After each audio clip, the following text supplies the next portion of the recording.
Hello दोस्तों, मैं हूं दिनेश केवोरा। आप सबका स्वागत है न्यूज़ टाइम के ऊपर। टॉक शोज की श्रृंखला में जैसे कि आप जानते हैं कि हमारे पास आते हैं विद्वान, डोमेन एक्सपर्ट्स तथा पॉलिटिकल पार्टी के स्पोक्स पर्सन्स भी। लेकिन आज जो शख्सियत हमारे साथ है वो अनूठी है, अनुपम है, अनमोल है, क्योंकि उन जैसी शख्सियत भारत में शायद कोई और ना हो। जी हाँ, हम स्वागत करेंगे श्री हिमांशु वाजपेयी का। हिमांशु जी, स्वागत है आपका। सर बहुत शुक्रिया। और सब सुनने वालों को नमस्कार। और आपका शुक्रिया इसलिए कि आपने मुझे इस शो पर बुलाया, जिस पर मुझसे पहले बहुत तमाम लोग आ चुके हैं और मुझे काफ़ी दिन से इंतज़ार था। तो बहुत शुक्रिया आपका मुझे यहाँ बुलाने आभार, के लिए। आपका बहुत-बहुत आभार, आपने अपना कीमती समय निकाला। हिमांशु वाजपेयी जी और किस्सागो शायद एक ही सिक्के के दो नाम हैं और हिमांशु वाजपेयी है इनका ऑफिशियल चैनल का नाम। हिंदुस्तान भर हिमांशु के वाजपेयी किस्से। ऑफिशियल चैनल का नाम है। जी हाँ, हिमांशु हिमांशु वाजपेयी वाजपेयी ऑफिशियल ऑफिशियल। जी। ऑफिशियल और मैं नीचे लिंक देने का प्रयास करूंगा डिस्क्रिप्शन में ताकि हमारे दर्शक वहां जा सके। दरअसल किस्से भारत की जान रहे हैं, किस्से पूरी दुनिया की जान रहे हैं, किस्से हमारे आम जीवन का हिस्सा है। राजा हो, दरबारी हो, व्यापारी हो, आम इंसान हो या फिर मजदूर हो या फिर बकरियां चराने वाला हो, कोई भी इंसान हो, किस्से कहीं ना कहीं जुड़ जाते हैं और किस्से निकलते हैं हमारी जिंदगी से। ये किस्सागो क्या है समझ नहीं आया। कभी कभी लगता है कि नाम थोड़ा सा अलग सा है, जिसे मुंबई की फिल्मी भाषा में कहते हैं हटके है।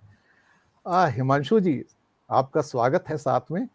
और ये पहले बताइए ये किस्सागो है क्या, ताकि दर्शक हमारे जान पाए और उसके बाद आगे बढ़ते हैं। जी बिल्कुल। तो किस्सा तो आपने बता दिया कि किस्सा क्या है और क्या होता है। सब लोग हम लोग जानते हैं कि कोई भी वाकया, कोई भी घटना, कोई भी याद जिसे हम अपने अंदाज में बयान करते हैं इस तरह से कि लोगों की उसमें दिलचस्पी बने और बनी रहे, तो वो है किस्सा। और किस्सा को क्या होता है? किस्सा को वो इंसान है कि जो किस्सा सुनाता है। किस्सा यानी कि किस्सा, और गो यानी कि सुनाने वाला, कहने हम्म। वाला।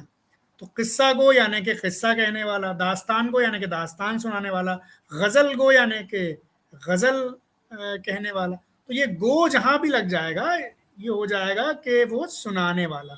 तो क्या बात। किस्सा गो वो इंसान, वो शख्स, वो फनकार है जो आपको किस्से सुनाता है। और किस्सा गोई वो फन है जिसके अंतर्गत किस्से सुनाए जाते हैं। तो किस्सा गोई बहुत मशहूर नाम है, सब लोग जानते हैं कि अरे किस्सा गोई, वो बड़े जबरदस्त किस्सा गोई वो करते हैं।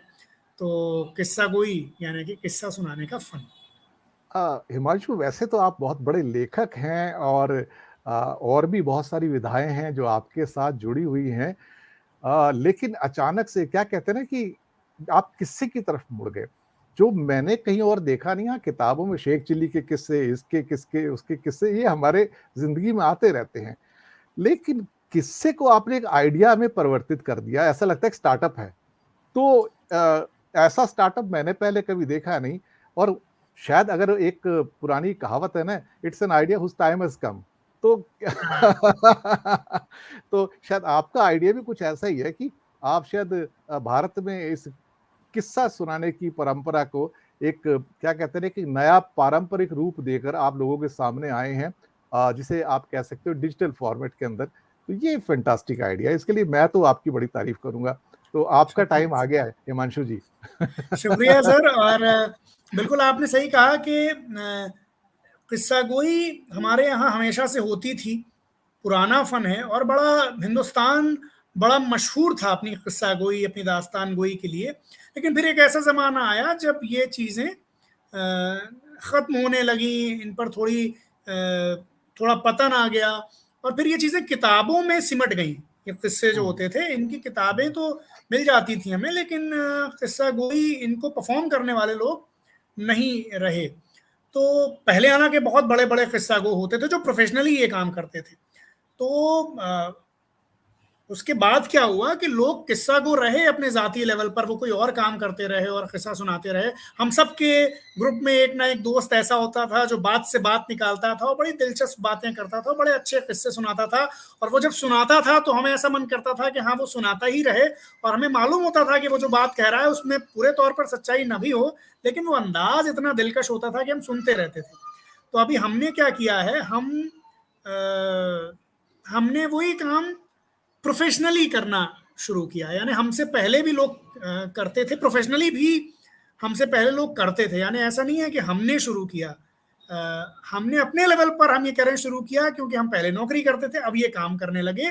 लेकिन हमने बहुत लोगों से इंस्पायर होकर, यानी कि अंकित चड्ढा जो हमारे दोस्त हैं, जो मेरी पीढ़ी के सर्वश्रेष्ठ किस्सा गो हैं, वो ये काम हमसे पहले करते थे और हम उनसे इंस्पायर होकर किस्सा गोई में आए।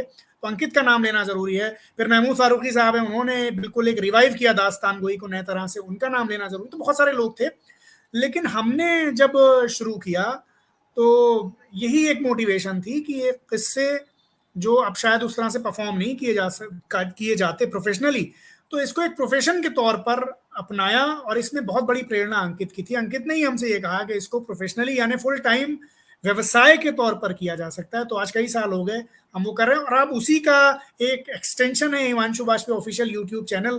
तो जिनको किस्सों का शौक हो, जिनको दास्तानों का शौक हो, वो हिमांशु बाजपेयी ऑफिशियल को सब्सक्राइब कर सकते हैं।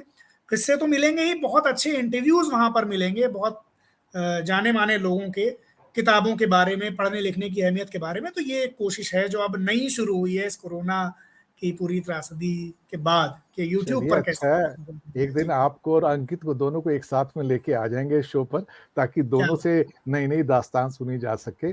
और मुझे भी एक किस्सा याद आ गया।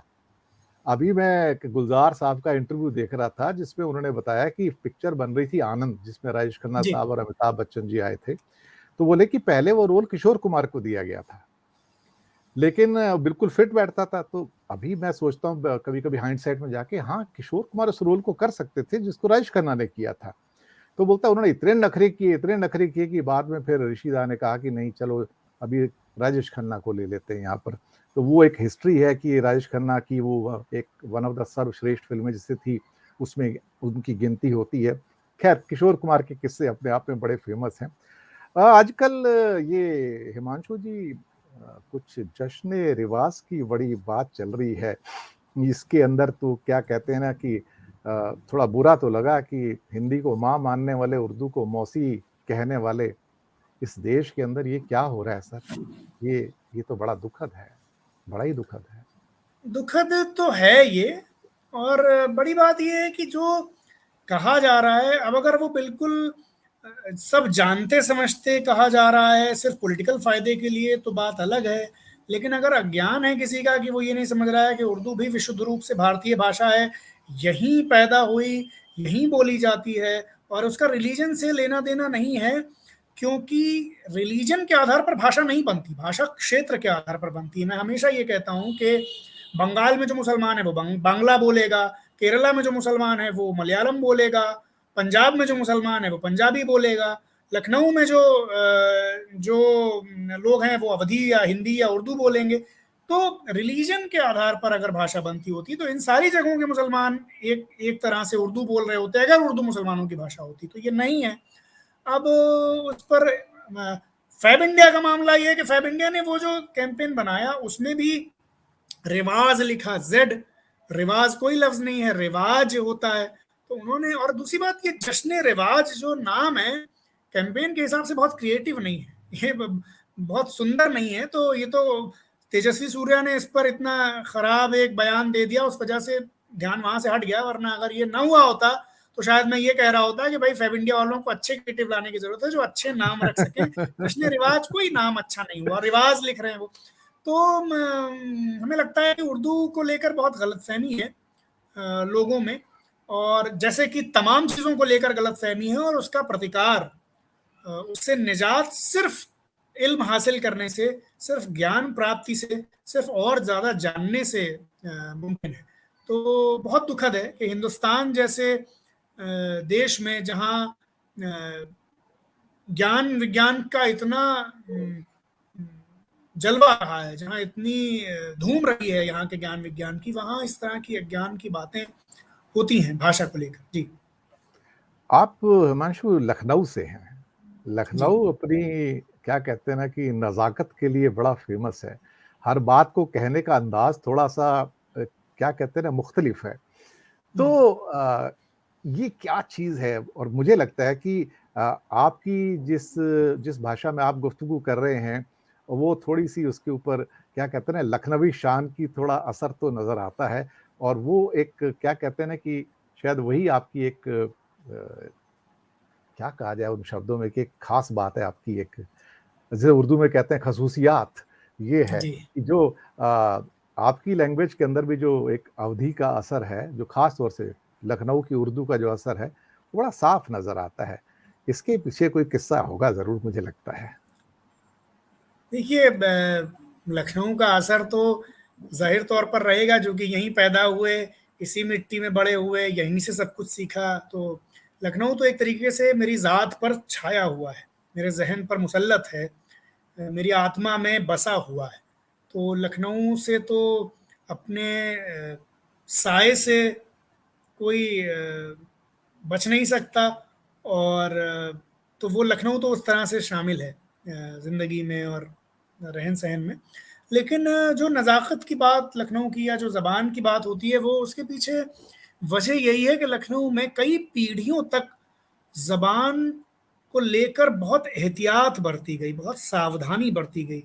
यानी कि जी, पीढ़ी दर पीढ़ी लोगों ने इस बात का अभ्यास किया, इस बात की मश्क की, इस बात का रियाज़ किया कि ज़बान को कैसे बोलना है, कैसे बरतना है और कैसे नहीं बोलना बरतना है।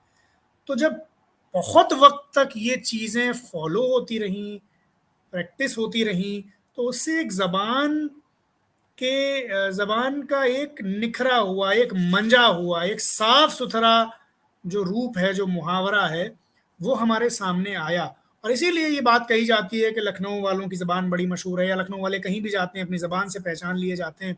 ज़बान उनकी बुनियादी शिनाख्त है लखनऊ वालों की। तो वो इसीलिए हुआ कि बहुत काम हुआ है इस पर। यानी कि एक-एक लफ्ज़ पर लंबी-लंबी बहसें हुई हैं कि कौन-सा लफ्ज़ बोला जा सकता है, कौन-सा नहीं बोला जा सकता है, कौन-सा लफ्ज़ कैसे अदा किया जाएगा, यानी कि उसका उच्चारण कैसे होगा और वो उच्चारण किस तरह से बढ़ता जाएगा। इस बात को लेकर बड़े पीढ़ी दर पीढ़ी यानी साल-ह-साल, नस्ल दर नस्ल काम हुआ है। और वो जो हमें आज नज़र आता है, वो कितना भी लोग कहते हैं कि लखनऊ बदल गया, वो लखनऊ कहाँ है और एक नया लखनऊ है ये, लेकिन उसके बावजूद जो चीज़ें आपकी घुट्टी में शामिल होती हैं, उनका फ़र्क आपको शायद उस जगह रहते समझ में नहीं आएगा, लेकिन लखनऊ का फ़र्क जैसे ही आप लखनऊ से बाहर जाएँगे, आप ज़बान जो जब आपके कान में ज़बान पड़ेगी, तो आपको समझ में आ जाएगा कि हाँ, लखनऊ पीछे छूट गया और आप कहीं और आ गए। तो लखनऊ हर जगह की एक मौलिकता होती है, एक बुनियादी चरित्र होता है। तो लखनऊ का भी है और मुझे अच्छा लगता है कि मैं उस पर काम करता हूँ, उसमें डूबता हूँ, उसकी बातें करता हूँ। जी। वो कहते हैं ना पहले आप में गाड़ी ना छूट जाए, ये भी बात लखनऊ से ही निकलती है देखा जाए तो। क्या इसके पीछे भी कोई किस्सा है क्या? कि जी, पहले ये आप ये बहुत मशहूर हुआ ये इसलिए क्योंकि लखनऊ में पहले आप का चलन था, पहले आप लखनऊ की पहचान है। तो वो किसी ने चुटकुला गढ़ लिया कि भई 2 नवाब साहब थे, वो जब चढ़ना था गाड़ी में, तो अब लखनऊ वाले हैं तो पहले कैसे चढ़ जाएँ? तो हुँ, एक नवाब साहब दूसरे कहते थे पहले आप, दूसरे ने कहा पहले वाले से कि पहले आप। तो गरज के कोई चढ़ा नहीं, दोनों एक दूसरे को राह देते रहे और इसमें गाड़ी निकल गई। ये किस्सा लखनऊ वालों का मज़ाक उड़ाने के लिए गढ़ा गया। हमें बुरा भी नहीं लगता, हम कोई राजनेता तो है नहीं कि भई कोई मज़ाक करे तो बुरा मान जाए, अच्छी बात है। मज़ाक उड़ाया गया, लेकिन इससे मज़बूत क्या हुआ? इससे लखनऊ का पहले आप ही मज़बूत हुआ, उसी का सिक्का मज़बूत हुआ। और लखनऊ, वहाँ ये सिर्फ़ किस्से की बात नहीं है, लखनऊ वाले पहले आपको जीते हैं। है ना? तो वो मैंने अपने इसी यूट्यूब चैनल पर हिमांशु बाशी ऑफिशियल पर एक वीडियो डाला है। मैं एक एक पत्रकार आई बाहर से, उन्हें मैं लखनऊ दिखा रहा था। वो मेरे साथ वो ई-रिक्शा पर बैठी थी, चौक का वाक़या है। और ई-रिक्शा ऐसे जा रहा है, वो वाक़या रिकॉर्ड हो गया क्योंकि उनके साथ जो उनके सहयोगी थे, वो रिकॉर्ड कर रहे थे पूरी जर्नी। तो एक ई-रिक्शा के सामने एकदम से एक शख्स आ गए, तो ई-रिक्शे वाले ने रोक दिया और कहा कि आप जाइए। तो वो शख्स कहते हैं नहीं नहीं आप जाइए पहले, हमारी गलती है, हम गलत हैं। तो ये पूरा वाकया वीडियो पर रिकॉर्ड हुआ और वो चैनल पर मौजूद है।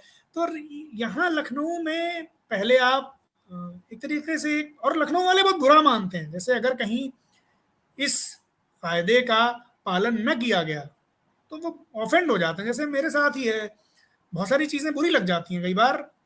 लखनऊ में रहते हो, बाहर जाते हैं तो इतनी बुरी नहीं लगती, जो माल हर जगह का चला ना लगे।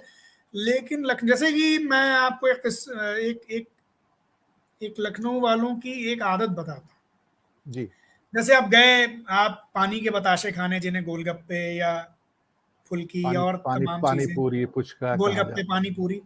तो वहाँ गए और आप हैं, हम हैं, और दो चार लोग हैं हमारे साथ, और उसने जो दोना दिया बताशे वाले ने, अगर वो आपने लिया और आपने ही पकड़ लिया, तो जो आपके साथ जो लखनऊ वाला खड़ा होगा वो बुरा मान जाएगा। क्योंकि लखनऊ में फायदा ये है कि आप वो दोना लें और आप अपने पड़ोस वाले को, अपने साथ वाले को पकड़ा दें, वो अपने साथ वाले को पकड़ा दे और वो अपने साथ वाले को पकड़ा दे। पर इससे एक पहचान हो जाएगी, ये लखनऊ वाला नहीं है। क्योंकि हाँ, तो उसमें क्या होता है कि पहले ये बड़ा गलत अमल माना जाता है लखनऊ में कि आपको गोलगप्पे वाले ने दोना दिया या गोलगप्पा दिया और आपने पहले ले लिया और अपना खाने लगे। तो यानी आप पहले सबको दे देंगे और फिर खाएंगे। तो पहले आप, ये है। और ये बहुत बुनियादी चीज़ है, ये लखनऊ में सब फॉलो करते हैं, मतलब जो भी मतलब थोड़ा सा शहर को लेकर चेतनाशील है, जिनको ये लगता है कि हाँ शहर की रिवायत अपने आप में कोई अहम चीज़ है। जी। तो अब शहनशाह किस्सा हिमांशु वाजपेयी से ये पूछने का प्रयास करते हैं कि उनके पास राजाओं महाराजाओं के बड़े किस्से हैं, हिंदुस्तान की फिल्मों के बड़े सारे किस्से हैं। तो मैं समझता हूँ कि दर्शक भी इंतजार कर रहे होंगे कि कुछ फिल्म से कोई एक आधी चीज बताइए जो थोड़ी सी अनमोल हो, थोड़ी अलग हो। ऐसा नहीं कि बहुत सारे लोगों को बहुत सारी चीजें पता भी हैं, लेकिन एक सुनाने का अंदाज भी होता है। तो वो अंदाज जरा हम भी आपसे सुनना चाहते हैं। क्या बात है। तो फिल्मों के किस्से तो बहुत सारे हैं। मैं किस फिल्म का किस्सा सुनाऊं आपको? चलिए कोई भी शोले का किस्सा सुना दीजिए, या शोले के तो सैकड़ों किस्से हैं साहब। हिंदुस्तान की एक लैंडमार्क मूवी है और मुझे लगता है कि ये एक ऐसी फिल्म है जो शायद दोबारा कभी नहीं बन पाएगी। बिल्कुल बिल्कुल बिल्कुल। मैं आपको एक किस्सा सुनाता हूँ। कोई भी हो, मुगले नौशाद आजम साहब। हो, मदर इंडिया हो, किसी का भी हो, नौशाद साहब का जी सुनाइए। जी जी जी जी। तो नौशाद साहब का किस्सा ये है कि नौशाद साहब यहाँ लखनऊ से गए थे बम्बई में। और बम्बई में जिस जगह उनका घर है, कार्टर रोड, वो आज उसका नया नाम संगीत सम्राट नौशाद अली मार्ग है। और नौशाद साहब का बहुत मशहूर वाक़या है कि वो चूंकि यहाँ से चले गए थे नाराज होकर, घर में सपोर्ट नहीं था म्यूजिक को, तो वो गए बम्बई। और जब उन्हें कामयाबी मिल गई तो उनकी शादी में उन्हीं की फिल्म रतन के गाने बज रहे थे। क्या और बात है। उनको हंसी भी आ रही थी क्योंकि ये छुपाया गया था कि वो फिल्मों में काम करते हैं। तो लेकिन नौशाद साहब की एक खास बात है जो मुझे याद आती है जी। कि उनके एक इंटरव्यू में मैंने सुना कि वो कहते थे कि ये जो बात कही जाती है कि पब्लिक जो देखना चाहती है हम वो दिखाते हैं, या जैसे जैसे जो पब्लिक की डिमांड होती है हम वो सप्लाई करते हैं। नौशाद साहब ये कह रहे हैं उस इंटरव्यू में कि पब्लिक का मजाक यानी कि टेस्ट बनाया जाता है, और हम पर ये जिम्मेदारी है कि हम बना सकते हैं अगर हमें अपने काम पर कन्विक्शन हो। तो वो एक एग्जांपल देते हैं कि जब मैं आया तो मैंने ये नॉर्थ इंडिया का जो फोक है और जो क्लासिकल है ये नहीं आता था फिल्मों में, और इस ये नहीं चलता था, और लोग कहते थे ये नहीं चलेगा। लेकिन मेरी फिल्में इस बात की बानगी हैं कि वो हम लाए और वो फिल्में चली। तो सुपर डुपर हिट हुए हैं। तो बैजू बावरा में उन्होंने डीवी पलुस्कर साहब और उस्ताद अमीर खान साहब की जुगलबंदी करवाई। बड़े गुलाम अली का किस्सा आपको पता है मुगले आजम में। तो नौशाद साहब वो इंसान है। तो बिल्कुल। कहते हैं कि नौशाद साहब, शकील बदायूनी और मोहम्मद रफ़ी, तीन मुसलमान भक्त कह सकते हैं उनको असली, कि उन्होंने कुछ ऐसे भजन रचे जो शायद दुनिया में अनमोल हैं। जो शायद बाकी कोई नहीं कर सकता। तो ये जो जुगलबंदी थी रफ़ी जी। साहब की, शकील बदायूनी की और नौशाद की, और उसके बाद एक ऐसा भजन रच देना, ये मुझे लगता है कि ये तो बड़ी आत्मीयता की बात है हिमांशु जी। बिल्कुल, ये एक ऐसी चीज़ है जो हमेशा याद की जाएगी, जिस पर हमेशा बात होगी, क्योंकि वो जो भजन है आप सुनिए, कितने ज़बरदस्त, मतलब आप सुनते रहें तो आप डूब जाएँ, मन में आपके भक्ति भाव पैदा हो जाए। और वो तीनों जिस तरह से आपने बात की, लेकिन ये असल में हम इन चीज़ों पर बात भी कर रहे हैं, हम रेखांकित भी अगर इनको कर रहे हैं, इसका मतलब ये है कि कहीं हमारे समाज में कुछ बदला है, यानी ये चीज़ें यस। रेखांकित करना ज़रूरी हो गया है, क्योंकि जब नौशाद साहब और जब रफ़ी साहब और जब शकील साहब बना रहे थे, या जब शायर ने भजन लिखे होंगे और रफ़ी साहब ने गाए होंगे, या खय्याम ने भजन कंपोज किए होंगे, तब ये चीज़ें इतनी, भाई आप क्या बताएंगे, गंगा जो है तब हिंदुस्तान तब में वो है, तब वो तब वो सोच नहीं थी, तब वो गंगा भारतीय हिंदुस्तान में है, भारतीय के गंगा हिसाब से गंगा हिंदुस्तानी थे। गंगा गंगा हिंदुस्तान में है। तो ऐसे ही इसमें कोई बड़ी बात नहीं, हिंदुस्तान तो इसी इसी मोहब्बत की, हुँ। इसी मिट्टी को हिंदुस्तान कहते हैं, कि भाई यहाँ रस खान हुए हैं, यहाँ रसलीन हुए हैं, यहाँ अब्दुल रहीम खान खाना हुए हैं, यहाँ वाजिद अली शाह हुए हैं, यहाँ अमीर खुसरो हुए हैं, यहाँ मलिक मोहम्मद जायसी हुए हैं। तो ये तो वही वही देश है। तो ये इतनी बड़ी बात होनी नहीं चाहिए कि हम इसे अलग से रेखांकित करें। ठीक है, हाँ, मतलब रफ़ी साहब ने गाए, और नौशाद साहब ने बनाए, और शकील साहब ने लिखे भजन, लेकिन वो तो हिंदुस्तान की पहचान है, ये आज से थोड़ी हो रहा है, ये तो रसखान भी करते थे, और ये रहीम भी करते थे, और ये तमाम लोग करते थे। बल्कि ख्वाजा मोइनुद्दीन चिश्ती जब हिंदुस्तान आए तो हिंदुस्तान के ही होके रह गए, देखा जाए तो।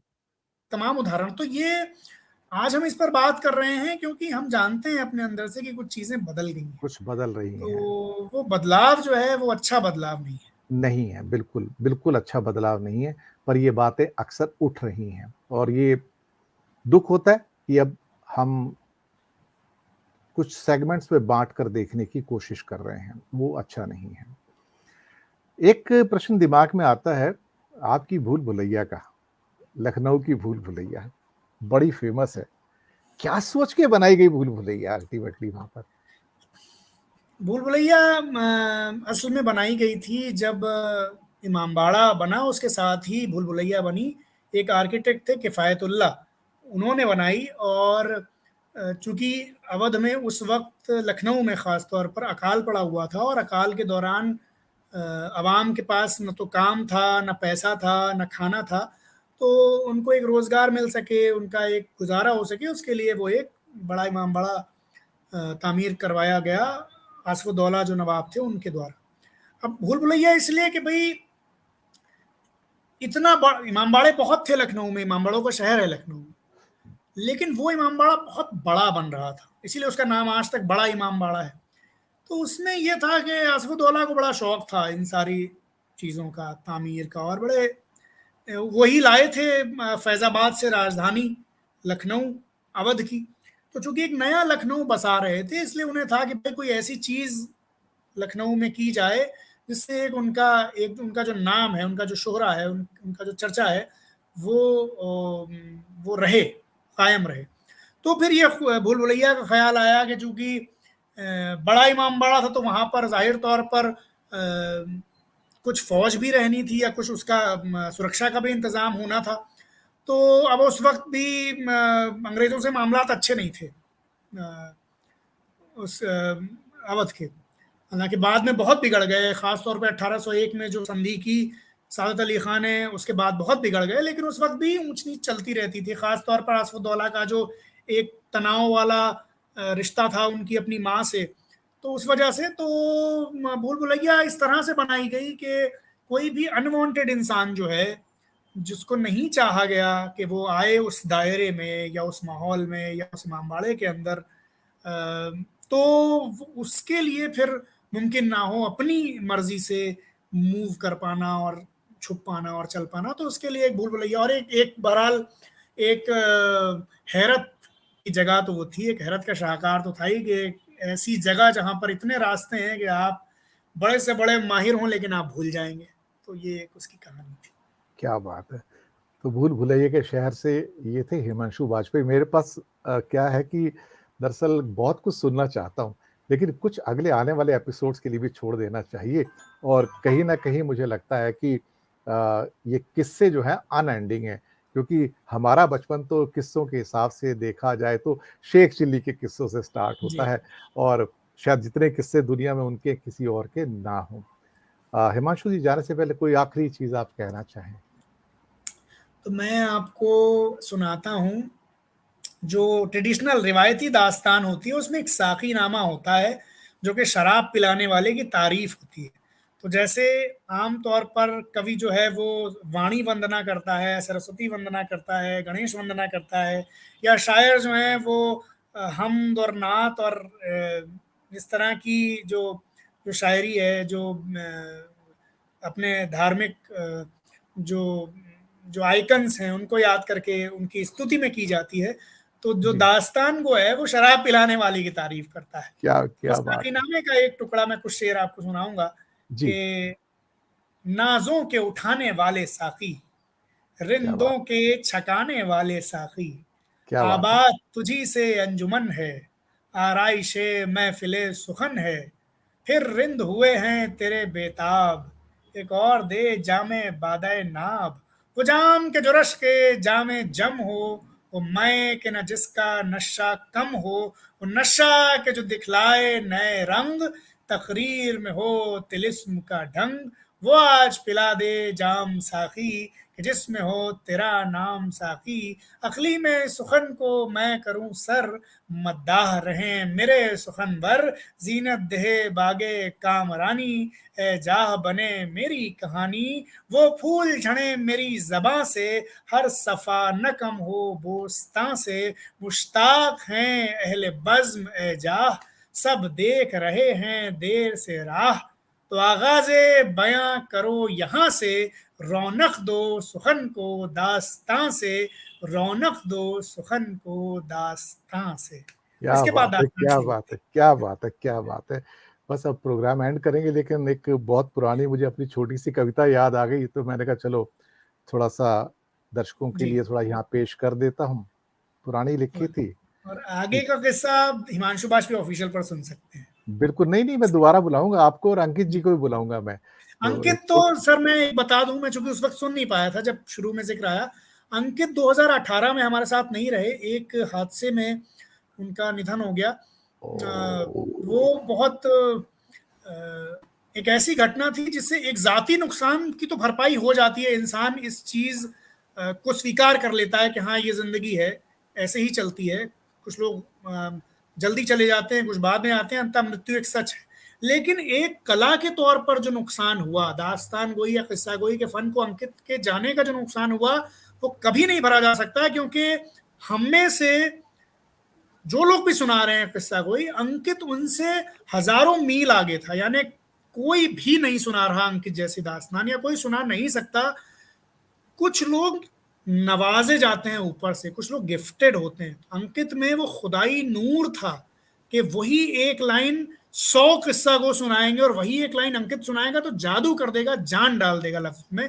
तो वो एक ऐसी घटना थी 2018 में 9 मई को अंकित हमसे बिछड़ गए।